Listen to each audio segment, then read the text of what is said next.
Dear students, good morning all of you. आप सभी का एक बार फिर से सर्वोदय पब्लिक स्कूल की ऑनलाइन क्लासेस में स्वागत है। प्यारे बच्चों, आज पढ़ेंगे अपन भारतीय जो संविधान है और उस संविधान के संबंध में जो मुख्य दर्शन है उनके बारे में। तो इसके बारे में प्रारंभिक कुछ बातें अपन पहले वाली कक्षा में पढ़ चुके हैं, जिसमें संविधान का जो दर्शन है उसका आशय क्या है और किस प्रकार से जो संविधान है उसके प्रति जो राजनीतिक दर्शन है उनके अंदर बातें होती है। उन प्रारंभिक जो कुछ बातें थी उनके बारे में अपन पिछली कक्षा में पढ़ चुके हैं। आज की क्लास में अपन देखेंगे इस संविधान निर्माण के समय जो संविधान सभा का गठन हुआ था उनके संबंध में, और उस संविधान सभा का किस प्रकार का महत्व रहा उनके संबंध में आज विस्तार से अपन देखेंगे। तो अपना संविधान अपन अच्छे से जानते हैं। कैबिनेट मिशन भारत आया था, जिसके संबंध में भारतीय संविधान सभा का गठन कर भारतीय संविधान के निर्माण की बातें कही गई थी। तो इसमें जो महत्वपूर्ण बात ये आती है, अपनी पुस्तक में जो सिलेबस दिया उसके अकॉर्डिंग कि संविधान सभा की ओर मुड़कर क्यों देखें अपन, क्योंकि अपन वर्तमान अपना संविधान चल रहा है तो संविधान सभा की वर्तमान में अपन बार बार इनकी बातें क्यों करते हैं, उनका क्या महत्व रहा है। तो हमारे संविधान का इतिहास हमारे वर्तमान का ही इतिहास अपन मानते हैं, क्योंकि अपन अच्छे से जानते हैं जब अपन ब्रिटेन के अधीन थे किस प्रकार से अपना शोषण हो रहा था, किस प्रकार से फिर इस लोकतांत्रिक व्यवस्था अपनाने के लिए एक संविधान सभा का गठन किया गया और उसमें एक संविधान का निर्माण किया गया। जो अपन इतिहास के अंदर पढ़ते हैं वही इतिहास वर्तमान का है। और संविधान निर्माताओं के समय जो स्थिति थी वो आज हम जिन स्थितियों में रह रहे हैं उसमें कोई क्रांतिकारी परिवर्तन नहीं हुआ है। यानी कि उस समय की जो परिस्थिति थी और जो पहले की थी और बाद की थी उसमें ज़्यादा कोई क्रांतिकारी परिवर्तन नहीं हुआ है, बल्कि क्या हो गया है, अब संवैधानिक व्यवहार को चुनौती मिले या उसकी उपेक्षा हो तो संविधान के मूल्यों को समझने के लिए संविधान सभा की बहसों को देखकर पढ़कर उनका विश्लेषण करके ही समाधान मिल सकता है। क्योंकि जब अपना संविधान बनकर तैयार हुआ था 26 नवंबर 1949 को, उस समय आंशिक रूप से लागू भी हो गया था 26 नवंबर 1949 को, लेकिन जो पूर्ण रूप से अपना संविधान लागू हुआ था वो हुआ था 26 जनवरी 1950 को।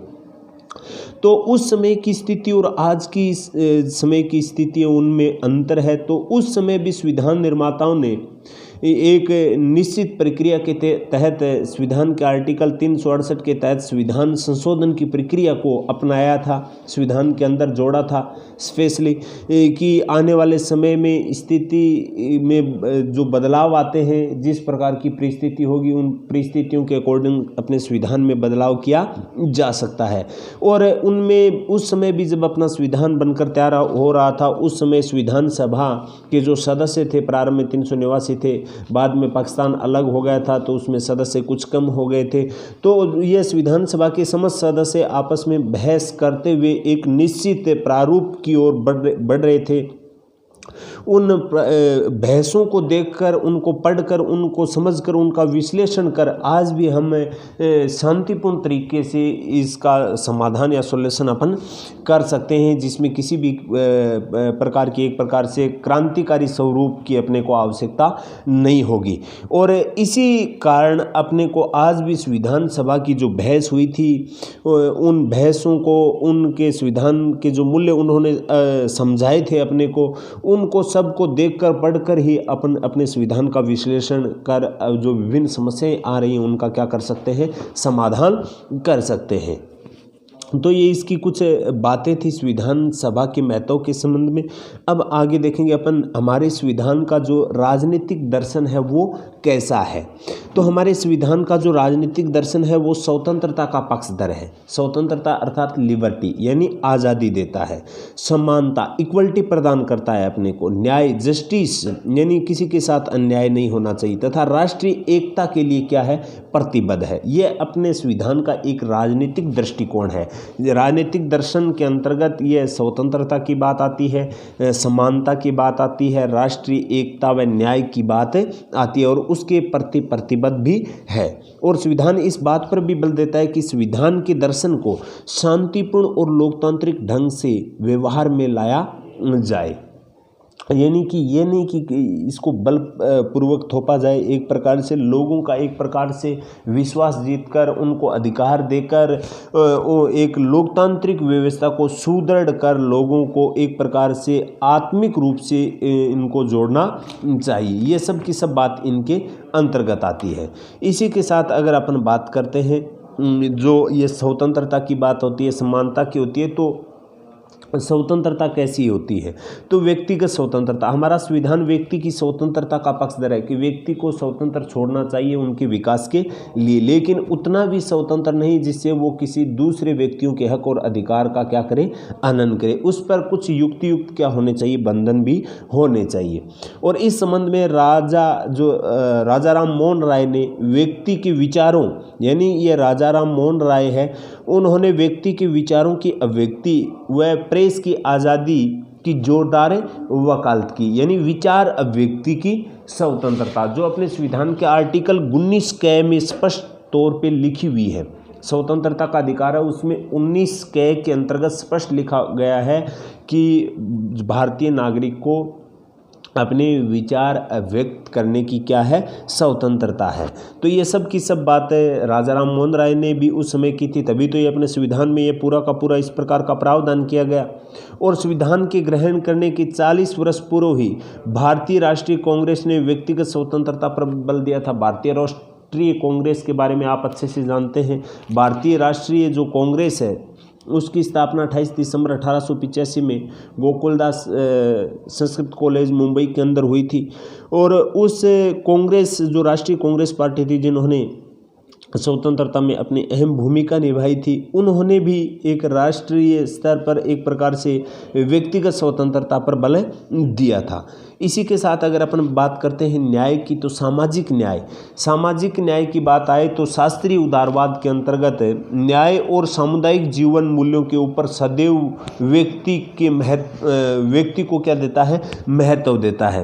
यानी सामाजिक न्याय के अंतर्गत अगर अपन देखें तो व्यक्ति के साथ किसी भी प्रकार से जाति, धर्म, लिंग, समुदाय आदि के आधार पर भेदभाव किए बगैर एक प्रकार से उनको आगे बढ़ने के लिए क्या किया जाना चाहिए, प्रोत्साहित किया जाना चाहिए। और इस संबंध में भारतीय संविधान में सामाजिक न्याय और सामूहिक जीवन मूल्यों के ऊपर सदैव व्यक्ति को महत्व देता भी रहा है। और भारतीय संविधान सामाजिक न्याय से जुड़ा है।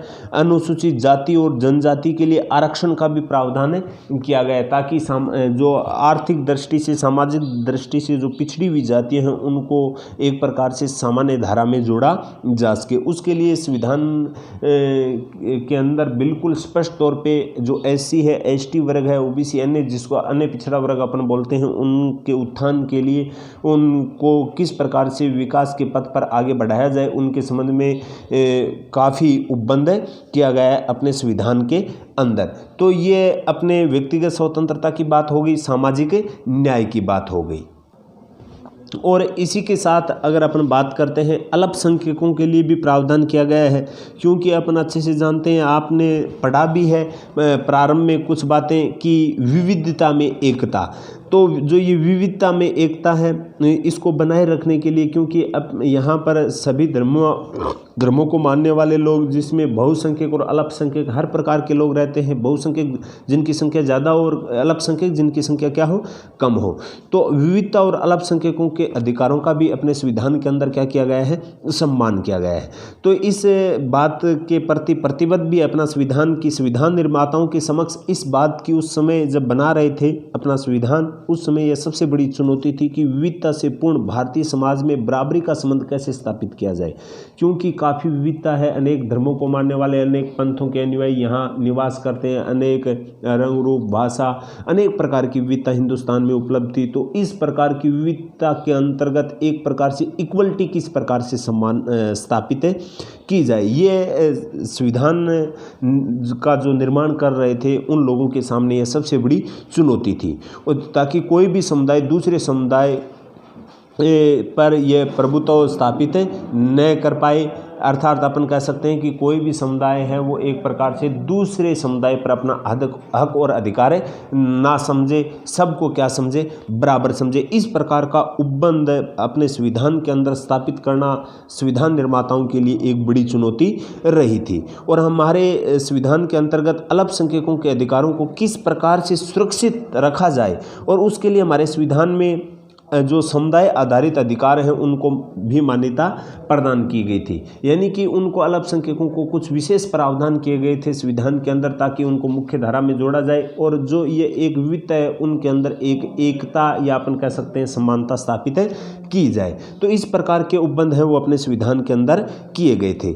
अब अपने संविधान के अंतर्गत एक शब्द भी आता है धर्मनिरपेक्ष। धर्मनिरपेक्ष का शाब्दिक अर्थ तो अपन अच्छे से जानते हैं कि किसी भी राष्ट्र का कोई राष्ट्रीय धर्म नहीं होता है, और उस राष्ट्र के अंदर सभी धर्मों को सम्मान दृष्टि से देखा जाता है, सभी धर्मों को सम्मान संरक्षण मिलता है, सभी का समान रूप से सम्मान होता है। उस प्रकार की व्यवस्था को अपन क्या बोलते हैं, धर्मनिरपेक्षता।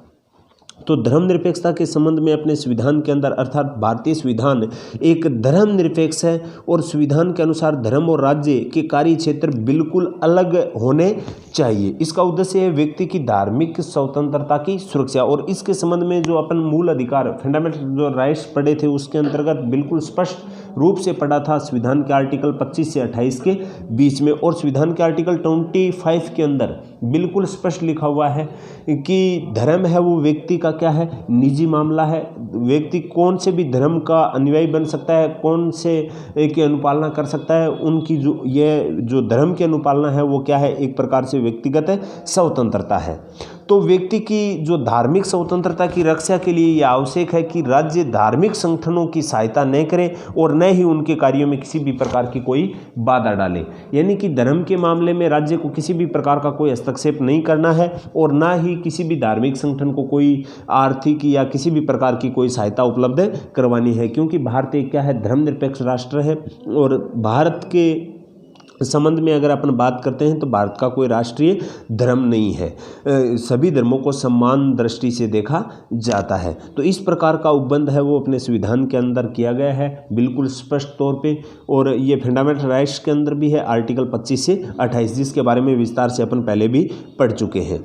अब देखते हैं अपन, राज्य को चाहिए कि वह नागरिकों को अधिकार प्रदान करते समय धर्म को आधार नहीं बनाए। यानी कि जो अपन नागरिकों को अधिकार अपन दे रहे हैं तो उनका आधार धर्म नहीं होना चाहिए, और राज्य का प्रत्येक व्यक्ति के अधिकारों की रक्षा करनी चाहिए, चाहे वो किसी भी धर्म से संबंधित हो या वो कौन से धर्म का अनुयायी हो। भारतीय संविधान सभी धर्म जो धार्मिक समुदाय हैं उनको शैक्षणिक संस्थान खोलने का भी अधिकार प्रदान करता है।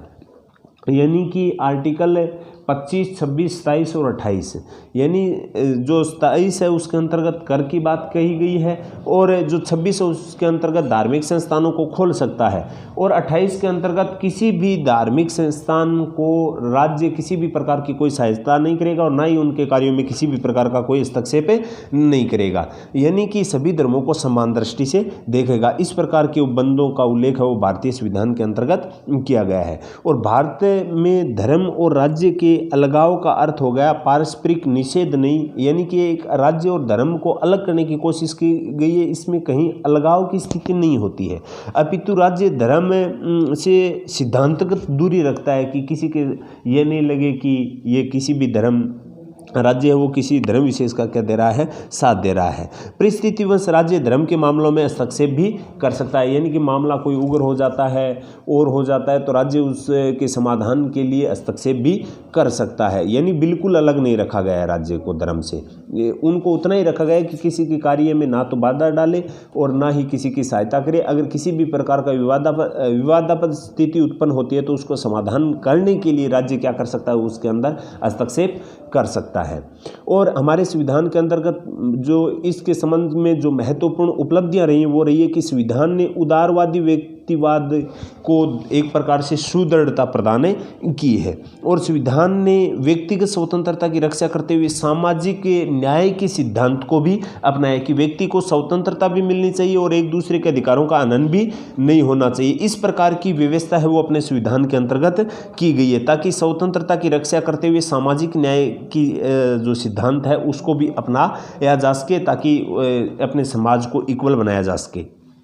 और इसी के साथ विभिन्न समुदायों के आपसी झगड़ों के रहते हुए संविधान ने समूहगत अधिकार भी प्रदान किए। यानी विभिन्न समुदाय होते हैं, समुदाय विशेष के बीच में आपस में झगड़े होते हैं, तो संविधान ने एक प्रकार से उनके समूहगत अधिकार भी प्रदान किए गए हैं उन अपने धर्म की या उनकी रक्षा के लिए, न कि किसी विद्रोह के लिए। ये केवल धर्म की रक्षा के लिए उनकी भावनाओं को एक प्रकार से किसी प्रकार की कोई ठेस नहीं पहुँचे, इस प्रकार के उपबंध या उपलब्धि हैं वो अपने संविधान की रही है।